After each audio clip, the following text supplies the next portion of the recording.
ಕಲಿಕೆಯಲ್ಲಿ ಹಿಂದುಳಿದ ಮಕ್ಕಳನ್ನು ಮುಂದೆ ತರಲು 10 ಸುಲಭ ಹಂತಗಳು. 1.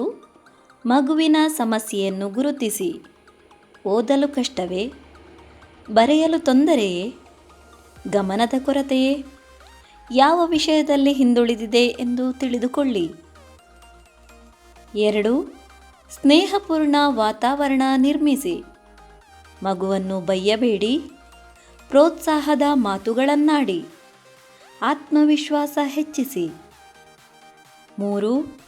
ಸರಳದಿಂದ ಕಠಿಣಕ್ಕೆ ಕಲಿಸಿ.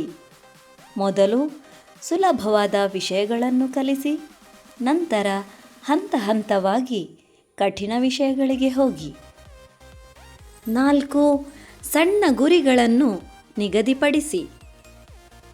ಇಂದು 5 ಪದಗಳನ್ನು ಓದುವುದು, ಒಂದು ಪಾಠದ ಒಂದು ಭಾಗವನ್ನು ಅರ್ಥ ಮಾಡಿಕೊಳ್ಳುವುದು, ಗುರಿ ಸಾಧಿಸಿದಾಗ ಪ್ರಶಂಸಿಸಿ. 5. ಚಟುವಟಿಕೆ ಆಧಾರಿತ ಕಲಿಕೆ.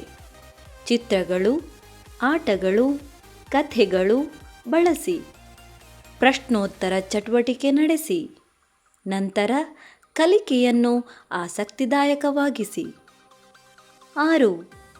ಪುನರಾವರ್ತನೆ ಮಾಡಿಸಿ. ಪ್ರತಿದಿನ ಸ್ವಲ್ಪ ಸಮಯ ಪುನರಾವರ್ತನೆ ಮಾಡಿಸಿ. ಸಣ್ಣ ಪರೀಕ್ಷೆಗಳನ್ನು ನಡೆಸಿ. 7. ವೈಯಕ್ತಿಕ ಗಮನ ನೀಡಿ. ಪ್ರತಿಯೊಬ್ಬ ಮಗುವಿನ ಕಲಿಕೆಯ ವೇಗ ಬೇರೆ ಬೇರೆ ಇರುತ್ತದೆ. ಅವರ ಅಗತ್ಯಕ್ಕೆ ಅನುಗುಣವಾಗಿ ಸಹಾಯ ಮಾಡಿ. 8. ಪೋಷಕರ ಸಹಕಾರ ಪಡೆಯಿರಿ. ಮನೆಯಲ್ಲಿಯೂ ಅಭ್ಯಾಸ ಮಾಡಲು ತಿಳಿಸಿ. ಮಗುವಿನ ಪ್ರಗತಿಯ ಬಗ್ಗೆ ಪೋಷಕರೊಂದಿಗೆ ಚರ್ಚಿಸಿ. 9. ನಿರಂತರ ಮೌಲ್ಯಮಾಪನ ಮಾಡಿ. ವಾರಕ್ಕೊಮ್ಮೆ ಪ್ರಗತಿಯನ್ನು ಪರಿಶೀಲಿಸಿ. ದುರ್ಬಲ ಭಾಗಗಳನ್ನು ಗುರುತಿಸಿ ಮತ್ತೆ ಕಲಿಸಿ. 10. ಸಾಧನೆಯನ್ನು ಮೆಚ್ಚಿ. ಸಣ್ಣ ಸಾಧನೆಯನ್ನು ಪ್ರಶಂಸಿಸಿ. ಬಹುಮಾನ ಅಥವಾ ಅಭಿನಂದನೆಯನ್ನು ನೀಡಿ. ಪ್ರಶಂಸೆ ನೀಡಿ, ಅಭಿನಂದಿಸಿ.